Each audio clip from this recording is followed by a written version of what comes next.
You better not duck me, son. You better not duck me, son.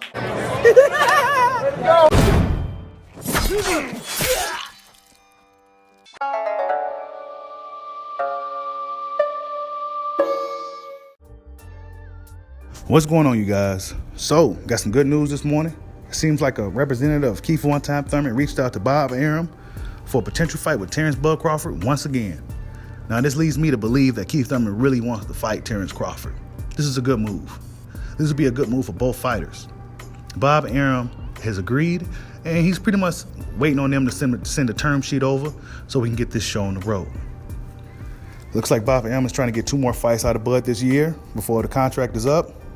And by ending things on a good note with Terrence Crawford would be a good move for Bob Arum. It'd be a good move for everybody, right? It'd be a good move for PBC, Fox, ESPN, Top Rank. It'd be a good move for everybody. Crawford Thurman is a big fight. And it won't be a good look for Errol Spence Jr. Why? Because fans want to see Errol Spence Jr. share the ring with both of these two guys. And since Errol Spence Jr. is reluctant on fighting either guy, why not them fight each other, right? You can only fight who's in front of you. You can only fight who's willing to fight you. So we go to see how this plays out. I'm excited to even tell you guys this news. I mean, I always felt that Keith Thurman was Terrence Crawford's toughest matchup on paper. Stylistically, I think Keith Thurman is his toughest fight. I always felt that way. Not Errol Spence. I never felt Errol Spence was his toughest matchup stylistically on paper. I always felt Keith Thurman was, for the obvious reasons, right?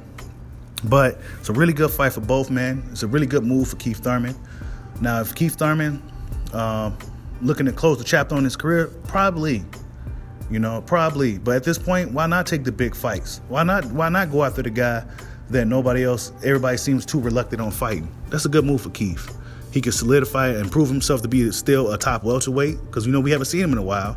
And this would be a good move for Bud to really solidify himself as a pound-for-pound great. This would be a bad move for Errol Spence, though, because Errol Spence should have been fighting one of these guys. But yet here we are 3.5 years later. He's telling us he's not going to fight Keith. He's very, very reluctant on facing Crawford, putting all these hurdles in front of the fight. This would be a bad look.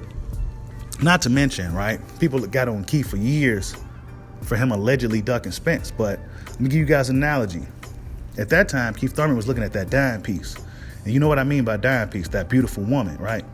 And she was kind of talking to him, giving him some feedback. He was interested. She was interested.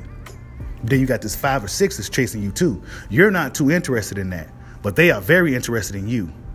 But you talking to that dime piece, and that dime piece is willing to give you some time of the day. That dime piece just so happens to be Manny Pacquiao, right? Now, of course, Keith Thurman lost the fight with Pacquiao. It was a split decision. But that's what he was on, right? For years, Keith Thurman been at the top of the welterweight division, and he couldn't get the Floyd fight. Floyd was telling him, you got to fight Spence. You know what I'm saying? So Floyd got a lot of heat off himself, and he put all the pressure on Keith to fight Spence, and that's how that shit started. When in reality, Keith Thurman was like, man, he really didn't want to fight Spence. Why? Because Spence was a 15-0 prospect. What did I get from fighting you right now? Right? 15-0 prospect. There's a difference when we look at Terrence Crawford, who was the man at 140, undisputed champion, pound for pound guy, moving up in weight, challenging you. There's a huge difference between a prospect and a proven world champion, undisputed guy challenging you. There's a big difference, people. But this is great news. I'm excited to even tell you guys about it. I really, really hope this fight goes down. I hope negotiations don't fuck it up, man. I hope nobody's trying to be too greedy. Just make the fight for boxing, man. Keith Thurman can sell a fight. I like Keith Thurman's energy. I want to see that take my old energy once again. You better not duck me, son. I want to see all that. And we know Crawford's mean. We know he gonna come to fight. We know he gonna come in shape. So it makes for a great fight, man. And it'll make Errol Spence Jr. look really bad if he don't, who is he gonna fight? Manny Pacquiao? That's still not 100% guaranteed. That's still not 100% guaranteed because Pacquiao may end up fighting McGregor if McGregor looks spectacular. He may go right off into that fight and just be done with boxing. So who you gonna fight? Sean Porter again? Do people want to see that? No. Or you want to fight Ugas? People don't want to see that? Not really. So what you gonna do? You know what I'm saying? Because with Crawford Thurman, potentially getting worked out behind the scenes, that is great news for boxing fans. Like, subscribe, holla at your boy. Peace out.